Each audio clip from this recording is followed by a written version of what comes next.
کہ وہاں فرمایا گیا تھا کہ تین جو سب سے بڑے بڑے گناہ ہیں، والذین لا يدعون مع اللہ الہا آخر، وہ لوگ کہ جو اللہ کے ساتھ کسی اور الہ کو پکارتے نہیں ہیں، کسی اور سے دعا نہیں کرتے، ولا يقتلون النفس التي حرم اللہ الا بالحق، نہیں انسانی جان کو قتل کرتے ہیں جسے کہ اللہ نے محترم قرار دیا ہے مگر حق کے ساتھ، یعنی کوئی قانون کی دفعہ ان کے اوپر لاگو ہو جائے تو بات دوسری ہے۔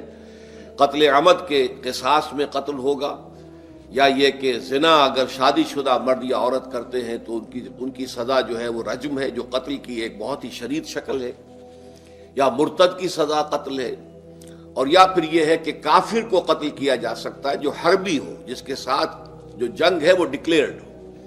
ان چار صورتوں کے علاوہ کسی انسان کو کسی حالت میں کسی جذبے کے تحت قتل کرنا جائز نہیں ہے، حرام ہے، حرام مطلق ہے۔ یہ ہمارے ہاں جو وہ عزت کے نام پر آنر کلنگز جو ہو رہی ہوتی ہیں، یہ سب کے سب جو ہے جرم ہے اسلام کی نگاہ میں۔ کسی کو یہ حق حاصل نہیں ہے کہ اس طرح سے اپنے ہاتھ میں قانون کو لے لیں۔ لیکن اس کے بعد فرمایا تھا کہ جو لوگ یہ کام کرتے ہیں تو پھر یہ ہے کہ یلقا اساما، وہ اس کی پاداش بھگت کر رہیں گے۔ یضاعف لہ العذاب یوم القیامہ، ان کے لیے قیامت کے دن عذاب دگنا کر دیا جائے گا، بڑھا دیا جائے گا۔ وَيَخْلُدْ فِيهِ مُهَانًا، اور وہ رہیں گے اس میں ہمیشہ ہمیش نہایت ذلت کے ساتھ، رسوا ہو کر۔ إِلَّا مَن تَابَ وَآمَنَ وَعَمِلَ عَمَلًا صَالِحًا، اس میں استثناء ہے کہ جو توبہ کرے اور تجدید ایمان کرے یا ایمان لائے۔ اگر پہلے کافر تھا تو ایمان لائے گا، اور اگر پہلے مسلمان تھا لیکن یہ کہ یہ گناہ سرزد اس سے ہوا تو گویا کہ ایک طرح کے کفر میں وہ داخل ہو گیا تھا، ایمان حقیقی سے محروم ہو گیا تھا، تو گویا کہ تجدید ایمان کرے۔ الا من تاب وآمن وعمل عملا صالحا، اور پھر اس کا عمل تبدیل ہو جائے، عمل درست ہو جائے، غلط کام کو فی الواقع چھوڑ دے۔ فاولئک یبدل اللہ سیئاتہم حسنات، تو یہ وہ لوگ ہیں کہ اللہ تعالیٰ ان کی برائیوں کو بھلائیوں سے بدل دے گا۔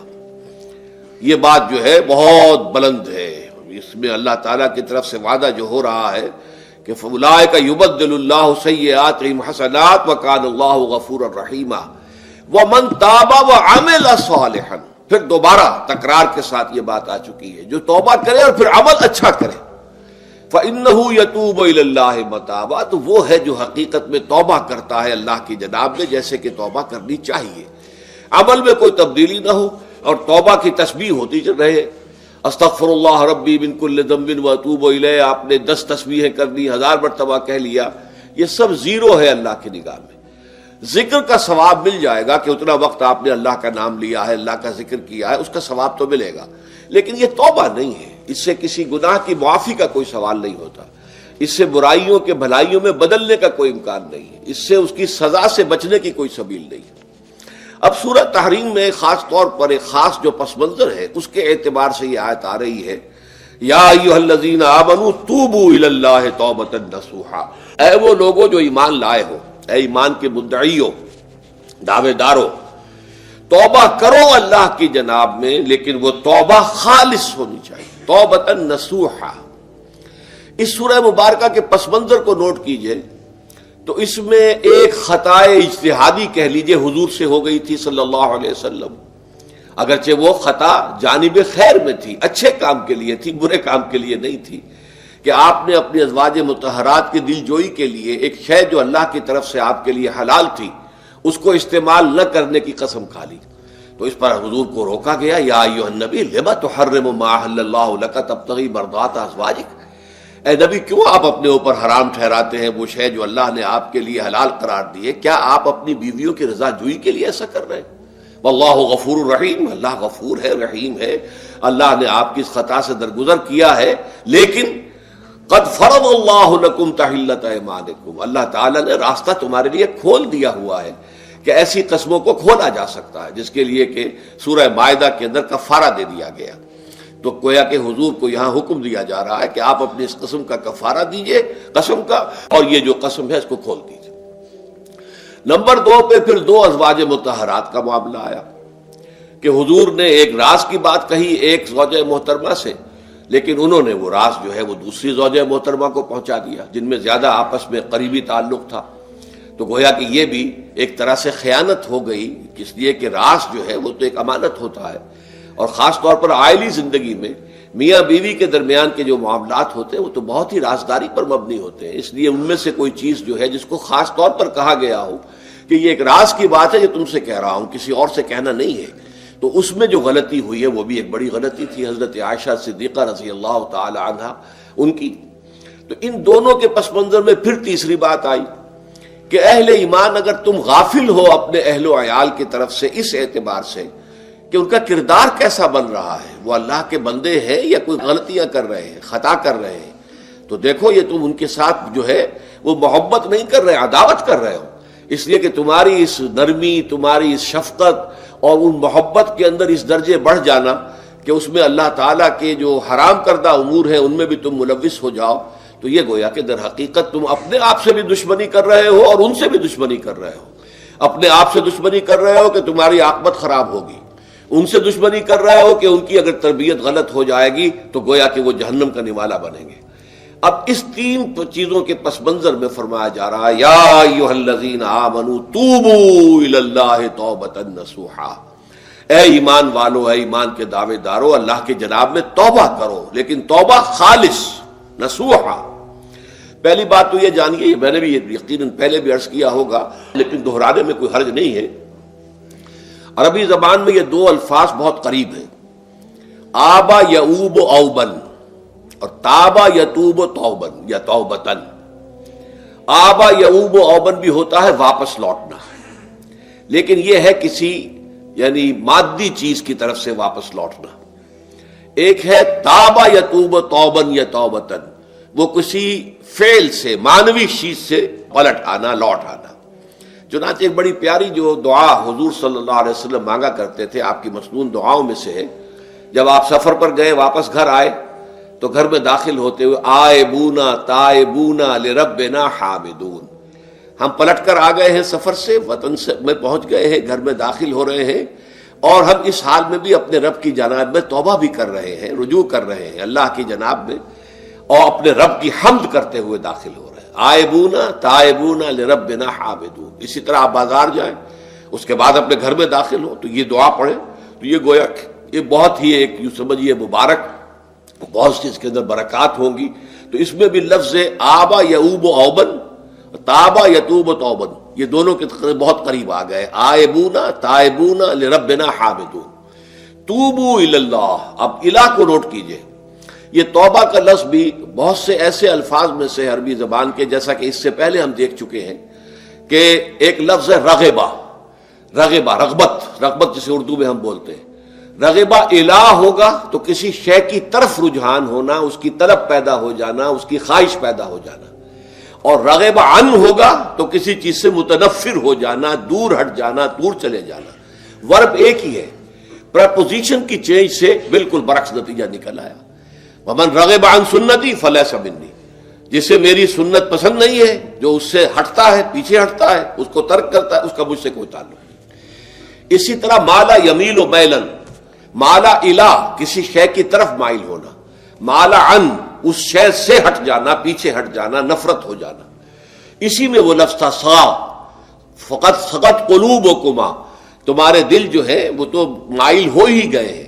سغا بھی الہ ہوگا تو اس کے معنی کسی شے کی طرف مائل ہو جانا، عن ہوگا تو کسی شے سے متنفر ہو جانا. تو وہاں میں عرض کر چکا تھا لقد سقط قلوبکما، تو اے نبی کی دونوں بیویوں، تمہارے دل تو یقیناً اللہ کی طرف مائل ہو چکے ہیں، توبہ کی طرف مائل ہو چکے ہیں، لیکن زبان سے یہ کہتے ہوئے کہ حضور معاف کر دیجئے غلطی ہو گئی، یہ اس میں ذرا حجاب آ رہا ہے.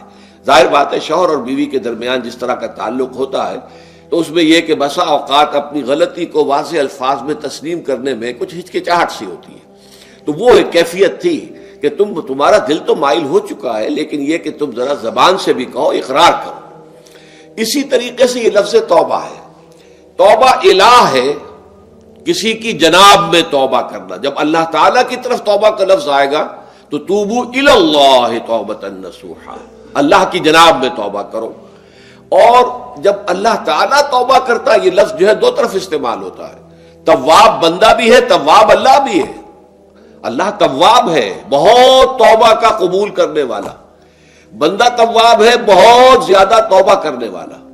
وہ حدیث میں آپ کو سنا چکا ہوں، کل بنی آدم خطاؤون وخیر الخطائین التوابون، تمام بنی آدم نہایت خطا کار ہیں، گناہ گار ہیں، غلطیاں ہوتی ہیں، خطائیں ہوتی ہیں، لیکن ان خطا کاروں میں بہتر لوگ وہ ہیں جو بہت توبہ کرنے والے، رجوع کرتے، پلٹتے ہیں، ان میں پشیمانی پیدا ہو جاتی ہے اور وہ اللہ تعالیٰ کی جناب میں رجوع کرتے ہیں، تو وہ تواب ہیں، بہت زیادہ توبہ کرنے والے۔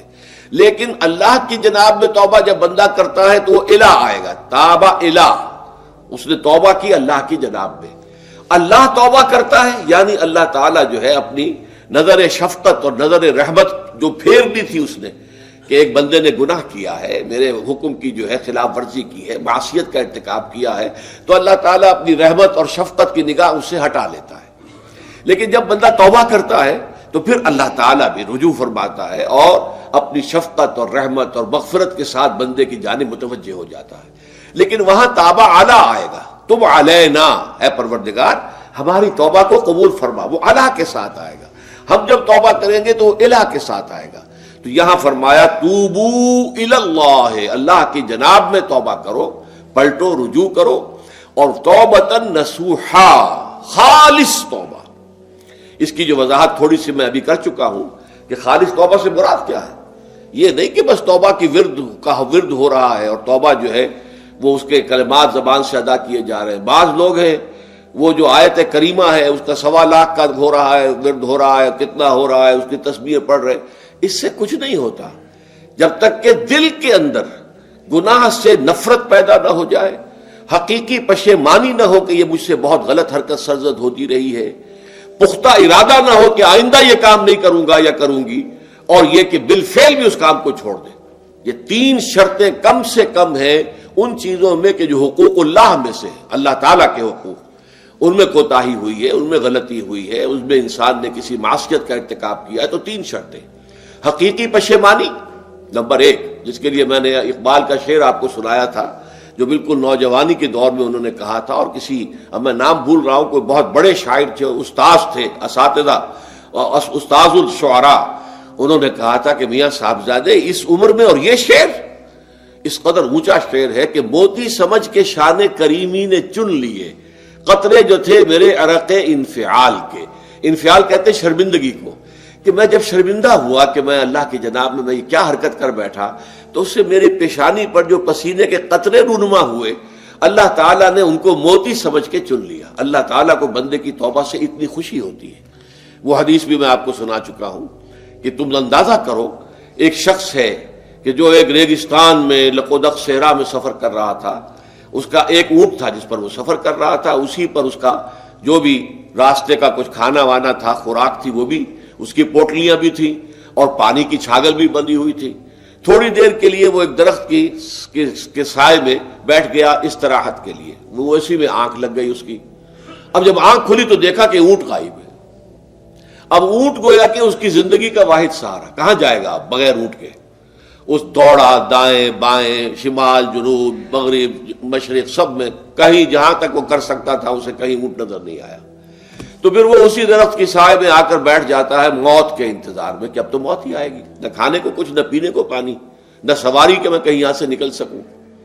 اچانک دیکھتا ہے کہ وہ اونٹ تو کھڑا ہوا ہے اور وہ سامان بھی موجود ہے۔ تو اس میں فرط مسرت کی وجہ سے خوشی اتنی شدید ہوتی ہے اسے کہ وہ کہنا تو یہ چاہتا ہے اے اللہ میں تیرا بندہ ہوں، تو میرا رب ہے، لیکن وہ کہہ یہ بیٹھتا ہے اے اللہ میں تیرا رب ہوں، تو میرا بندہ ہے۔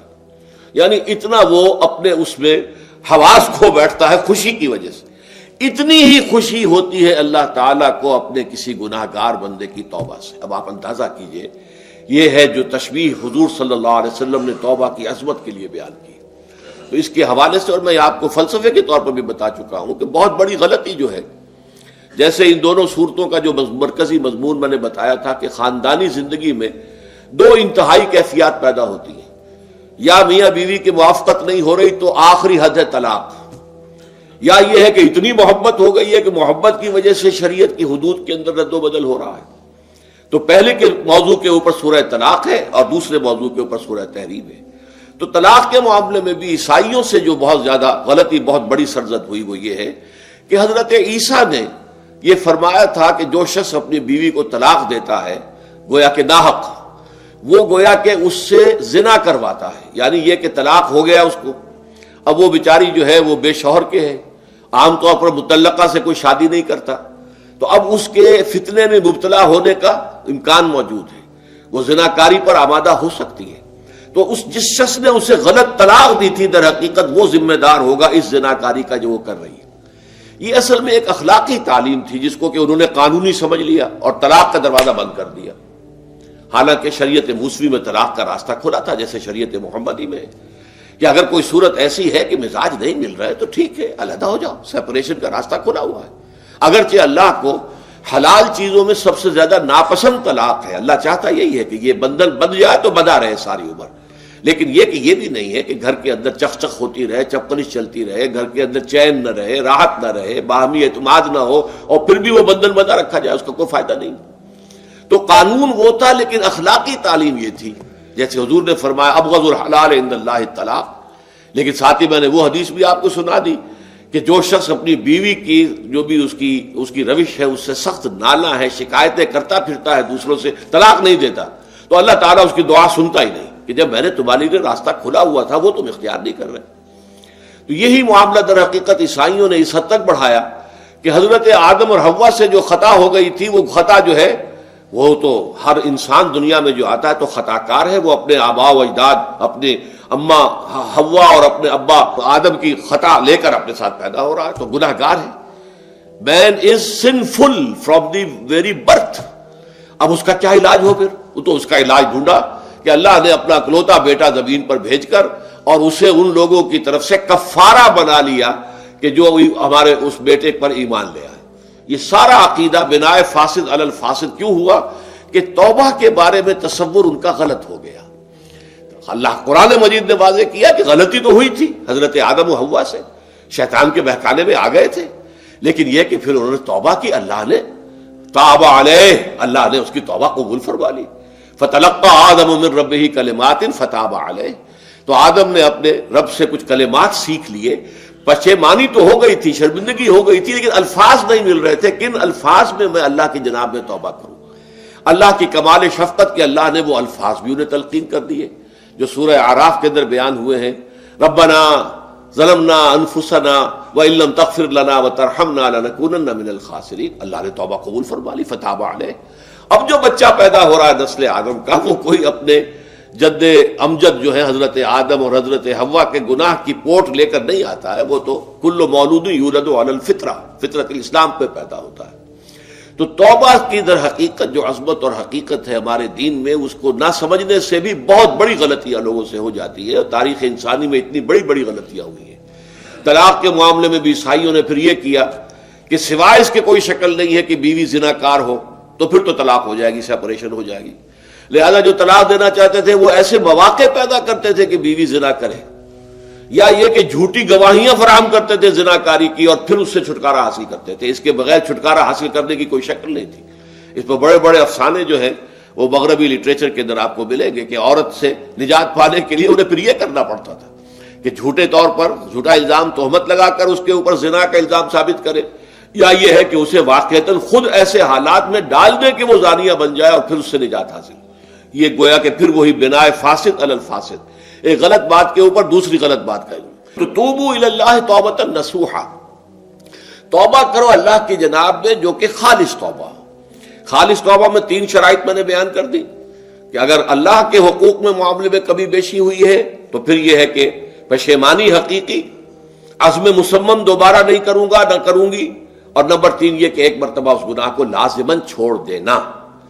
اس کے بعد جو ہے اگر یہ حقوق العباد میں سے ہے تو ایک چوتھی اضافی شرط ہے، یا تو اس کی تلافی کرو، اس کا پیسہ مارا تھا تو پیسہ دو، بہن کا حق جو ہے وراثت میں کھایا تھا تو اس کو ادا کرو، یا اس سے معافی حاصل کرو، یا پھر ایک شکل ہو سکتی ہے کہ اگر وہ فوت بھی ہو گیا ہے، اب کوئی شکل نہیں ہے، اس کی طرف سے صدقہ و خیرات کرتے رہو، اللہ یہ میں کر رہا ہوں اس کے حساب میں اس کو جمع کر دے، اور میری جو کوتاہی تھی اس کو معاف فرما دے، اس کو جو ہے وہ ڈیبٹ کریڈٹ ہو جائے گا، ورنہ پھر آخرت میں یہ ہوگا کہ آپ کی نیکیاں اس کے حوالے کی جائیں گی۔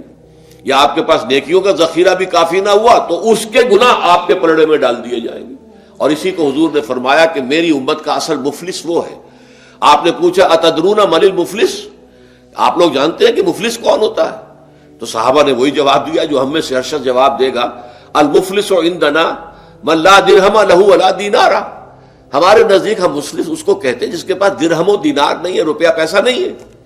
حضور نے فرمایا نہیں، میری امت کا مفلس وہ ہوگا جو قیامت کے دن حاضر ہوگا، بہت سی نمازوں کی وہ پنڈ لے کر آئے گا، وہ گٹھڑی لے کر آئے گا، گٹھڑا لے کر آئے گا، اور روزوں کا اور اس کا اور حجوں کا اور عمروں کا، لیکن وقد شتم ھذا واکل مال ھذا، اس نے مال کھایا تھا فلاں کا حرام طریقے سے، فلاں کو گالی دیتی تھی، فلاں پر تہمت لگائی تھی، حقوق العباد کے اندر جو ہے اس کی عزت پر حملہ کیا تھا. وہ سارے مدعی جمع ہو جائیں گے. اللہ تعالیٰ کسی سے کہے گا بھائی تم اس کی نمازیں لے جاؤ، کسی سے کہے گا اس کے روزے لے جاؤ، اچھا تم لو حج لے جاؤ، اس کے عمرے لے جاؤ. اس کے بعد بھی مدعی باقی ہوں گے تو اب مدعیوں کے گناہ اس کے پلڑے میں ڈالے جائیں گے، اور پھر وہ دوسروں کے گناہوں کے بوجھ تلے دب کر جہنم میں جھونک دیا جائے گا. تو یہ حقوق العباد کے اندر معاملہ اس سے بھی کہیں زیادہ سخت ہے کہ جو حقوق اللہ کا ہے. اللہ تو بڑا غفور ہے، رحیم ہے، اس کے اندر وہ رعایت بھی کرے گا، لیکن حقوق العباد کا معاملہ اللہ کہہ دے گا یہ میرا معاملہ ہے ہی نہیں، یہ تمہارا آپس کا معاملہ ہے، تمہیں اس میں تو جو بھی ہے لین دین کر کے ہی معاملہ چکانا ہوگا، دے دے کر معاملہ ہوگا، اس کے بغیر نہیں. تو توبوا الی اللہ توبۃ نصوحا عسى ربکم ان یکفر عنکم سیئاتکم. عین ممکن ہے، عسى اصل میں امید دلانے کے لیے ہوتا ہے، شاید کہ ایسا ہو جائے، لیکن جب اللہ کی طرف سے یہ لفظ آتا ہے تو یہ یقینی معنی، یقینی وعدے، اللہ کا وعدہ ہے. اگر تم یہ توبہ نصوح کرو گے تو اللہ کا وعدہ ہے تم سے کہ وہ تم سے تمہاری برائیوں کو دور کر دے گا. یہ تکفیر کے لفظ کو بھی سمجھ لیجئے.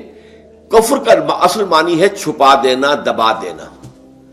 اسی لیے گناہ کا کفارہ ہوتا ہے. آپ سے گناہ ہو گیا، آپ نے کفارہ دے دیا تو گناہ چھپ گیا، دب گیا، اس کے اثرات زائل ہو گئے، وہ آپ کے نامہ اعمال سے اس کو ختم کر دیا جائے گا. یہ ہے کفارہ، کفارہ. کفار جمع ہے کافر کی. کافر جو ہے وہ حق کو چھپاتا ہے، اللہ کی دعوت جو دی جا رہی ہے اس کو دباتا ہے، تو اس معنی میں وہ کافر ہے، انکار کرتا ہے. لیکن یہ کہ ایک کفران نعمت ہے، کسی نے آپ پر احسان کیا ہے اور آپ اس کا احسان نہیں مان رہے، آپ کے لیے دل میں اس کے لیے کوئی احسان بندی کے جذبات پیدا نہیں ہوئے، تشکر کا جذبہ پیدا نہیں، یہ کفران نعمت ہے. تو تکفیر کس کو بھی کہتے ہیں؟ تکفیر اسے بھی کہتے ہیں مسلمان امت میں سے کسی کو نکال دینا، اس لیے کہ وہ بنیادی عقائد میں علیحدہ ہو گیا ہے. تو یہ پرجنگ ہے، یہ بھی تکفیر ہے. تو تکفیر اعمال کیا ہے؟ کہ برے اعمال کو دھو دے گا تمہارے نامہ اعمال سے. اور نمبر 2، تمہارے دامن کردار سے بھی دھو دے گا. جو غلطیاں تمہارے اوپر چلی آ رہی تھی، اتنے عرصے تک تم کرتے رہے ہو، تمہارا کردار جو ہے اس سے مقدر ہو گیا ہے، اس کے اندر جو ہے خرابی پیدا ہو گئی ہے، تو اللہ اس کو بھی دھو دے گا. تو دنیا میں بھی تکفیر کا اثر ہوگا کہ انسان کی اصلاح ہو جائے گی، اس کی سیرت و کردار جو ہے صحیح رخ پر آ جائیں گے. اور آخرت میں یہ ہے کہ اس کا جو اعمال نامے میں جو گناہ درج تھا وہ وہاں سے صاف کر دیا جائے گا، محو کر دیا جائے گا. یہ تکفیر 2 گناہ ہے. اور اس میں جو ہم سورہ الفرقان میں پڑھ کر آئے ہیں وہ اس سے بھی اگلی بات ہے. اولئک یبدل اللہ سیئاتہم حسنات. جہاں گناہ کا اندراج تھا وہاں اب نیکی کا اندراج ہو جائے گا. تمہاری سیرت و کردار میں جو گناہ کا پہلو تھا وہ اب نیکی کے پہلو میں بدل جائے گا. یہ تکفیر گویا کہ دنیا میں بھی اور آخرت میں بھی. عسیٰ ربکم، امید ہے اور اللہ کا وعدہ ہے کہ وہ تم سے تمہاری برائیوں کو دور کر دے گا. مطلب یہ کون انسان ہے جو برائی سے بالکل پاک ہے؟ کل بنی آدم خطاؤون وخیر الخطائین التوابون.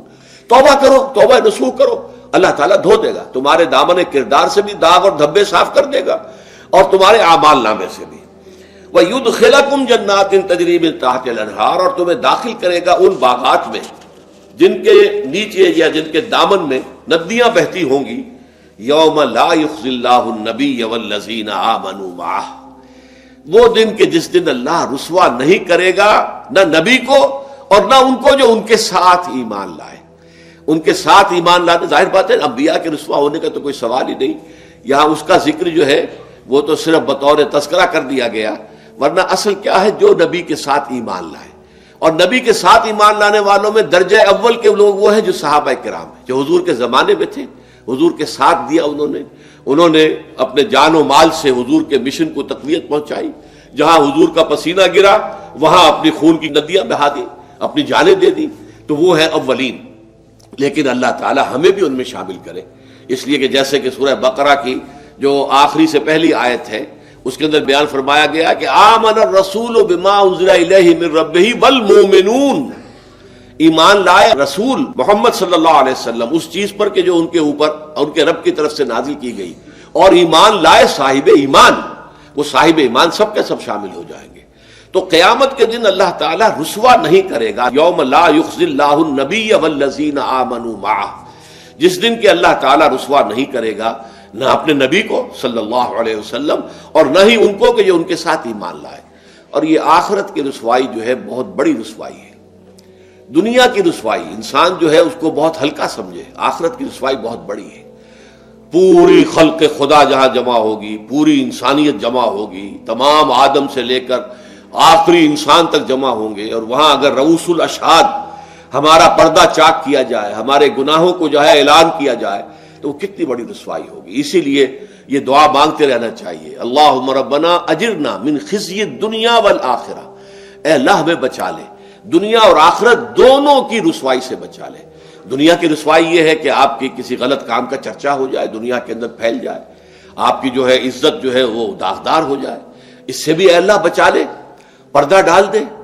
جیسے کہ حضور نے لفظ استعمال کیا الا یتغمدنی ربی برحمتہ، الا یہ کہ میرا پروردگار مجھے اپنی رحمت کی چادر تلے ڈھانپ لے. اللہ تعالیٰ دنیا میں بھی ہمیں ڈھانپے رکھے اور آخرت میں بھی ڈھانپ لے. تو یہ خزی دنیا والآخرہ، اے اللہ ہمیں دنیا کی بھی رسوائی سے بچائے رکھ اور آخرت کی رسوائی سے بھی بچا لیجو. بارک اللہ لی ولکم فی القرآن العظیم ونفعنی وإیاکم بالآیات والذکر الحکیم. ان کی چوکھٹے ہوتوں کا ساتھ بھی پڑا سجتا ہے، ان کی چوکھٹے ہوتوں کا ساتھ بھی پڑا سجتا ہے، ان کی چوکھٹی ہوتوں کا ساتھ بھی پڑا سجتا ہے، در بڑا ہو